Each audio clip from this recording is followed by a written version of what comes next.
आज मौसम कितना सुहाना है। खिड़की के पर्दे खोल के तो देखो जरा, हर नजारे में एक नया फसाना है। एक नजर उठा के तो देखो जरा। तो अस्सलामु अलैकुम, आदाब। आप सुन रहे हैं आपका पसंदीदा शो अनोखे मालूमात आरजे अफशान के साथ आपके पसंदीदा रेडियो उड़ान पे। 19 नवंबर से 25 नवंबर तक मनाया जाता है वर्ल्ड हेरिटेज वीक। तो मैंने सोचा क्यों ना आज इन ही वर्ल्ड हेरिटेज साइट्स की बात की जाए जो यूनेस्को की नजर में आए और बन गए विश्व धरोहर स्थल का हिस्सा, वर्ल्ड हेरिटेज लिस्ट का हिस्सा 2023 में। जी हाँ, आज हम बात करेंगे कुछ वर्ल्ड हेरिटेज साइट्स की, विरासत स्थानों की जो 2023 में वर्ल्ड हेरिटेज लिस्ट में शामिल किए गए।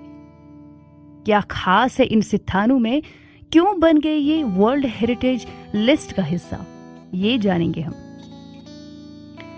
2023 में ईरान पर्शियन कारवानसराई को जोड़ा गया वर्ल्ड हेरिटेज लिस्ट में, क्योंकि ये जबरदस्त प्रमाण है खूबसूरत वास्तुकला का, आर्किटेक्चरल स्टाइल्स का, इनमें आकर्षित करने वाले कंस्ट्रक्शन मटेरियल्स, निर्माण सामग्री का, क्लाइमेटिक कंडीशंस के हिसाब से इनको बनाने के आकार का।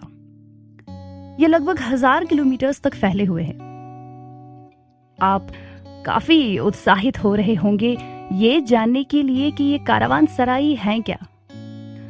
कारवानसराई निकला है लफ्ज कारवान से, और कारवान क्या होता है? लोगों का झुंड जो सफर पे एक साथ निकले हो। और ये पर्शियन की कारवानसराई इन्हीं कारवान के रहने का ठिकाना हुआ करता था। ये इन रहगीरों को रहने की जगह, खाना पीना प्रोवाइड करता था। 54 कारवानसराइज को यूनेस्को ने सिलेक्ट किया। इनमें से एक खास कारवानसराई है कुहपाई कारवानसराई, जो लगभग 300 साल पहले बनाया गया था। रोबत शरीफ और एक कारवानसराई है जो 12th सेंचुरी में बनाई गई। और ये सभी कारवानसराई लोकप्रिय है इनकी खूबसूरत ब्रिक डेकोरेशन की वजह से, जो पर्शियन और इस्लामिक वास्तुकला की अक्कासी करते हैं। वैसे मजे वाली बात तो ये है कि दुनिया की इन हेरिटेज साइट्स को, विरासत स्थानों को इंसान बार बार भी देखे तो भी एक और बार देखने का मन होता है। मन क्यों नहीं होगा?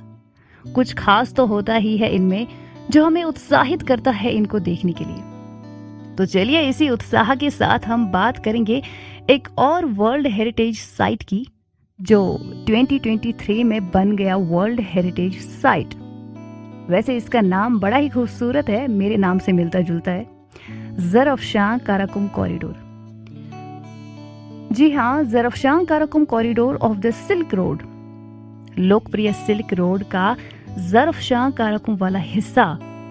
और इस रूट की कुछ हिस्टोरिकल साइट्स को ये खिताब मिला। लगभग 886 किलोमीटर लंबा स्ट्रेच है ये सेंट्रल एशिया में, जो ताजिकिस्तान, तुर्कमेनिस्तान और उज़्बेकिस्तान से गुजरता है। अब इसको क्यों शामिल किया गया वर्ल्ड हेरिटेज लिस्ट में? इसका महत्व क्या है? ज़रफ़शान काराकुम कॉरिडोर दर्शाता है मुख्तलिफ ह्यूमन वैल्यूज का मेलाव, मुख्तलिफ रहन सहन का मिक्सचर, क्योंकि सिल्क रोड का ये वाला कॉरिडोर बाकी सभी कॉरिडोर्स को जोड़ता है, मतलब लोगों को भी जोड़ता है। 8 सदियों से जोड़ा है इसने मुख्तलिफ लोगों को, उनके रहन सहन को, मान्यता को, टेक्नोलॉजीज को। जो नजर आता है यहाँ के आर्किटेक्चर से, मॉन्यूमेंट से, टाउन प्लानिंग से, आर्ट से, मतलब डाइवर्सिफाइड कल्चर की अक्कासी करता है ये कॉरिडोर। चूंकि ये कॉरिडोर ट्रेड का, व्यापार का एक सेंट्रल पॉइंट रहा है, तो यहाँ की इमारतें, मंदिर, मस्जिदें, एडवांस्ड इरिगेशन सिस्टम, उन्नत सिंचाई प्रणाली से पता चलता है कि इस रूट से होने वाले व्यापार ने यहाँ के लोगों को कितना अमीर बनाया था। और सबसे खास बात जो बनाता है इस स्थान को और भी इम्पोर्टेंट, वो है यहाँ के लोगों का नेचर के साथ, पर्यावरण के साथ प्यार से रहना। उन्होंने यहाँ की बंजर जमीन को तब्दील किया जरखेज जमीन में और यहाँ बस गए। और तभी यूनेस्को भी इस जगह को प्रोटेक्ट करना चाहता है। तो हमें भी ऐसी जगहों को महफूज रखना चाहिए, हमें भी अपना हाथ बढ़ाना चाहिए। इथियोपियन हाईलैंड्स के बारे में आप सभी लोगों ने लगभग सुना होगा। काफी मशहूर है ये पहाड़ी इलाका। कॉफी और इथियोपिया का पुराना रिश्ता है। इसी इथियोपिया के हाईलैंड्स का एक हिस्सा है बाली माउंटेन्स, बाली के पहाड़, जिनमें बाली माउंटेन नेशनल पार्क मौजूद है। अब आप ये सोच रहे होंगे कि मैंने बाली माउंटेन नेशनल पार्क का जिक्र क्यों छेड़ा। वो इसलिए क्योंकि बाली माउंटेन नेशनल पार्क भी बन गया वर्ल्ड हेरिटेज साइट विरासत स्थान 2023 में।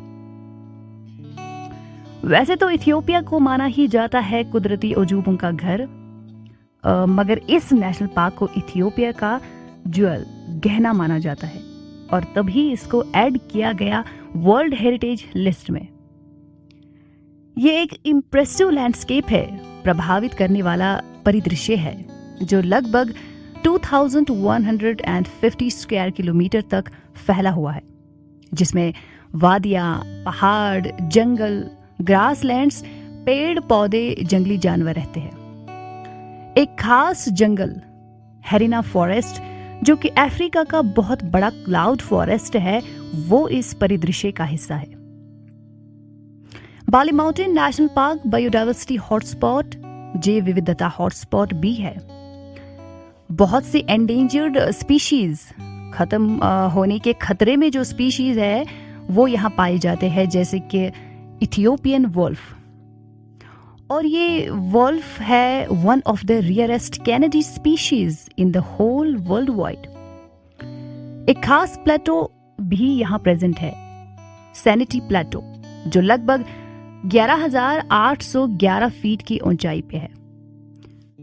ये इस नेशनल पार्क का प्राइम अट्रैक्शंस, प्रमुख आकर्षणों में से एक जगह है और यहाँ इथियोपियन वुल्व्स काफी नजर आते हैं।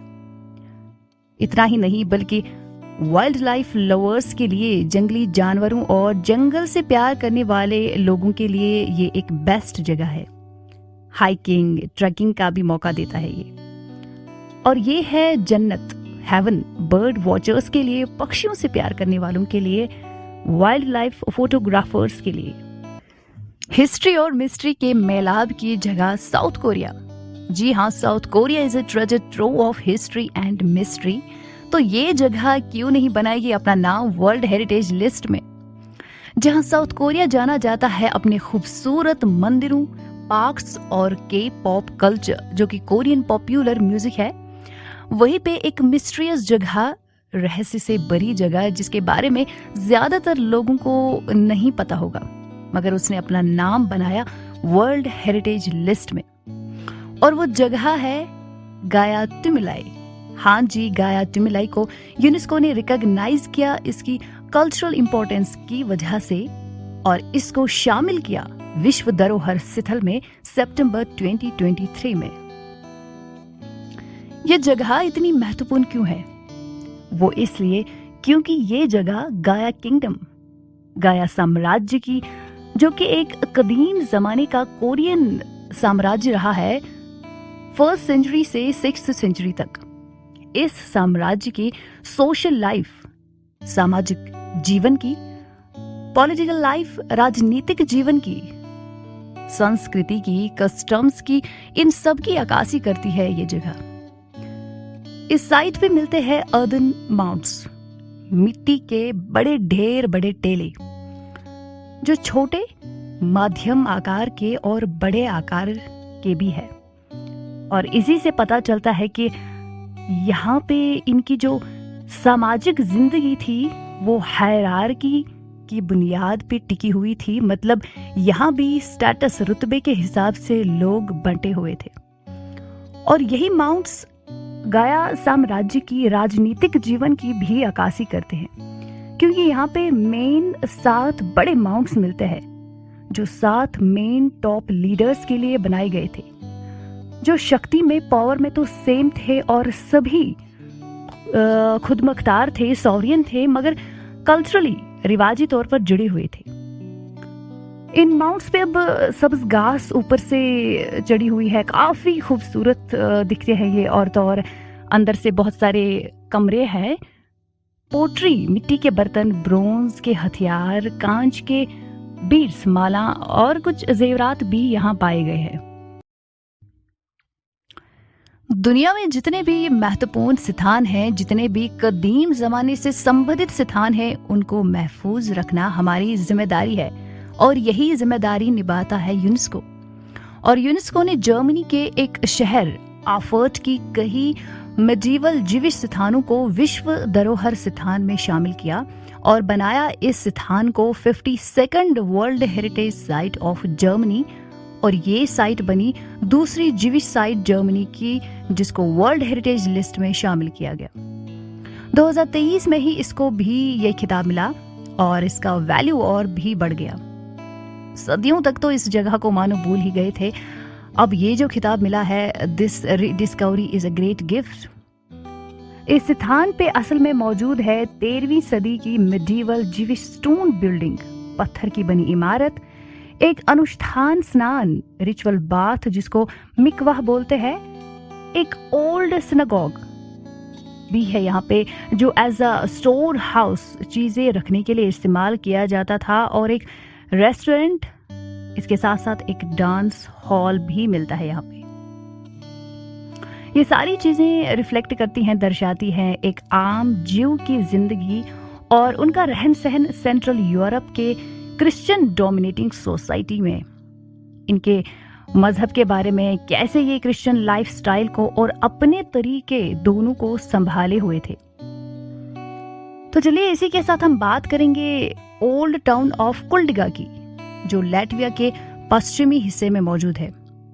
इसको भी 2023 में वर्ल्ड हेरिटेज लिस्ट में शामिल किया गया, क्योंकि ये भी एक सांस्कृतिक ऐतिहासिक अहमियत रखता है। इस कस्बे में मिलते हैं बाल्टिक लोगों, खासकर डच्ची के, जो लोग बाल्टिक समुद्र के गिरदोपेश में रहने वाले लोग हैं, उनकी बनाई गई इमारतें, जिससे बाल्टिक आर्किटेक्चर, वास्तुकला के बारे में हमें पता चलता है, जो कि एक खास आर्किटेक्चरल स्टाइल माना जाता है। लैटवियन और जर्मन ट्रेडिशन का मिक्सचर है ये आर्किटेक्चर, जो वाबस्ता है 13th सेंचुरी से 18th सेंचुरी तक। यहाँ के आर्किटेक्चर में अर्बनिज्म, शहरीकरण, लोकल आर्किटेक्चर, स्थानीय वास्तुकला, फॉरेन आर्किटेक्चर, विदेशी वास्तुकला की झलक नजर आती है। कैसे यहाँ के गांव, टाउन्स, कस्बे, कारखाने, दस्तकारी, रिवाज, उस सब की झलक नजर आती है इनसे। वैसे सुबह की शुरुआत हम किस चीज से करते हैं, आप ही बताइए जरा। टी, जी हाँ टी ना हो तो पूरा दिन बोरिंग सा लगता है। और इसी टी से मुझे याद आया चाइना के ओल्ड टी फॉरेस्ट्स। जी हाँ, old tea forests of Jingmai mountain, जिसको हाल ही में यूनेस्को ने वर्ल्ड हेरिटेज लिस्ट, विश्व धरोहर स्थल में जोड़ा। ये पुराने टी फॉरेस्ट्स पाए जाते हैं साउथ वेस्टर्न, दक्षिण पश्चिमी चाइना के जिंगमे पर्वत पे। ये एक कल्चरल लैंडस्केप है, सांस्कृतिक परिदृश्य है, जिसकी कल्चरल इंपॉर्टेंस है। और इसको एक खास लोगों के ग्रुप ने, जिनको ब्लैंक एंड डाई पीपल बोलते हैं, उन्होंने लगभग 1000 साल पहले इस क्षेत्र को डेवलप किया। टी उगाने का काम उन्होंने इस जगह पे 10वीं सदी में शुरू किया। इस सारे क्षेत्र में टी उगती है और यहाँ पुराने ट्रेडिशनल गांव बसते हैं जंगलों और टी के खेतों के बीचों बीच। और यहाँ जिस तरीके से जमीन को इस्तेमाल में लाया जाता है, एक सस्टेनेबल, पायदार तरीके से, एक तो यहाँ के मौसम, टोपोग्राफी, तला रूप के हिसाब से ये अंडर स्टोरी टी कल्टीवेशन करते हैं, मतलब जंगलों के पेड़ों के साए में टी उगाते हैं। और ट्राइपार्टाइट अप्रोच, मतलब जिसमें सभी लोकल अथॉरिटीज, स्थानीय आधिकारिक, विलेजर्स, गांव वाले और प्रोफेशनल इंस्टीट्यूशंस एक साथ जुड़ के इस क्षेत्र को डेवलप कर रहे हैं, उसने इस क्षेत्र की अहमियत बढ़ाई है। टी प्लांटेशन से इनका बिलीफ सिस्टम भी जुड़ा है, मतलब एक मजहबी अहमियत देते हैं टी प्लांटेशन को ये, उस वजह से ज्यादा बेहतर तरीके से वो इस लैंडस्केप की हिफाजत कर पाते हैं। और तभी इसका नाम वर्ल्ड हेरिटेज लिस्ट विश्व धरोहर स्थल में आया और बन गया चाइना का 57th हेरिटेज साइट विरासत स्थल और दुनिया का पहला टी से संबंधित वर्ल्ड हेरिटेज साइट। 2023 में 2023 में यूनेस्को ने ऐड किया एक और स्थल डियर स्टोन्स ऑफ मंगोलिया को विश्व धरोहर स्थल में वर्ल्ड हेरिटेज लिस्ट में और बढ़ाया इसका वैल्यू दुनिया भर में। डियर स्टोन्स है मंगोलिया में एक जगह जो यूरेशियन ब्रोंज एज नोमैड्स, मतलब यूरेशिया के कांसी के जमाने के रहने वाले खानाबदोश लोग जो लगभग 2nd मिलेनिया से 1st मिलेनिया BCE तक यहाँ रहे, उनके साथ संबंधित है। यहाँ पे इन्हीं लोगों के लगभग 4 मीटर वाले लंबे पत्थर स्टोन्स मिलते हैं जो ये मुर्दा लोगों की कब्रों पे, ग्रेव्स पे लगाते थे, और कुछ मॉन्यूमेंट्स भी मिलते हैं। इन पत्थरों पे हिरन, स्टैग की शक्ल बनी हुई है, तभी इनको डियर स्टोन्स बोलते हैं। और ये स्थल, ये साइट इन ही खानाबदोश लोगों की अक्कासी करते हैं। इस जगह पे सिर्फ इंसानों की कब्रें नहीं बल्कि कुछ एनिमल रिमेन्स, पशु अवशेष पाए जाते हैं, जैसे घोड़े वगैरह के। इस सबसे पता चलता है इन लोगों के कल्चर, संस्कृति के बारे में, इनकी जिंदगी के बारे में और इनके बिलीफ सिस्टम, मान्यता, कस्टम्स के बारे में। और ये भी पता चलता है कि ये साइट इनकी फ्यूनरल साइट, अंत्येष्टि स्थल रही है। क्योंकि ये डियर स्टोन मॉन्यूमेंट्स काफी सुंदर है और इनकी कल्चरल इंपॉर्टेंस है, कल्चरल सिग्निफिकेंस है, और ये है master work late bronze age culture का। ये एक जबरदस्त मिसाल है ब्रोंज एज वास्तुकला की, आर्किटेक्चर की। लगभग 1500 डियर स्टोन्स यहाँ खोजे गए हैं और आज तक बचे हुए हैं ये। वैसे म्यूजिक के साथ साथ इन ऐतिहासिक स्थानों का, विरासत स्थानों का सुन के आपको मजा तो आया होगा। नॉर्थ अफ्रीका के साइड में एक बड़ा आइलैंड है, जजीरा है, जोबा आइलैंड, जिसको जाना जाता है रिलीजियस डाइवर्सिटी के लिए, धार्मिक विविधता के लिए।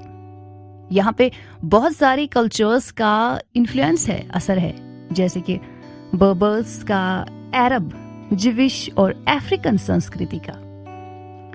इस आइलैंड को भी जोड़ा गया वर्ल्ड हेरिटेज लिस्ट में 2023 में। असल में ये जगह मौजूद है साउथ ईस्ट ट्यूनिसिया, दक्षिण पूर्वी ट्यूनिसिया में, और अब ट्यूनिसिया में 9 स्थान है यूनेस्को वर्ल्ड हेरिटेज लिस्ट में। अब इसको क्यों वर्ल्ड हेरिटेज साइट का खिताब दिया गया? वो इसलिए क्योंकि यहाँ एंशिएंट टाइम के कदीम जमाने के रूइंस, खंडर, मस्जिदें, गांव, चर्च, सिनेगॉग्स मिलते हैं। यहाँ पे काथाजिनियंस और रोमन रूइंस मिलते हैं, और कुछ पुराने घर जिनको हौच बोलते हैं, जिनमें अंदर से कोर्टयार्ड, आंगन हुआ करता था और बारिश का पानी जमा करने के लिए इंजीनियर्स सिस्टम, सरल प्रणाली हुआ करता था। और यहाँ कुछ अंडरग्राउंड इमारतें भी नजर आती हैं। सबसे ज्यादा खास बात जोबा आइलैंड की ये है कि ये एक एक्सेप्शनल टेस्ट मनी है, एक खास मिसाल है, प्रमाण है यहाँ के लोगों की एडेप्टेशन का। किस तरह से यहाँ के लोग पानी की कमी होने के बावजूद, समुद्री तूफानों के खतरे के बावजूद भी रहते थे, कैसे वो एडजस्ट करते थे। तभी तो बन गया वर्ल्ड हेरिटेज साइट। तो चलिए, दुनिया में ऐसे और स्थान तो रिकॉग्नाइज होते रहेंगे और विश्व धरोहर स्थल में शामिल होते रहेंगे, और हमारा शो भी चलता रहेगा जिसमें हम आपको ऐसी ही अनोखी इंफॉर्मेशन देते रहेंगे। उसके लिए आपको हमारा शो तो सुनना ही पड़ेगा हर सैटरडे संडे को। तो मिलते हैं आपसे नेक्स्ट सैटरडे संडे को अनोखे मालूमात में, आपके पसंदीदा रेडियो उड़ान पे।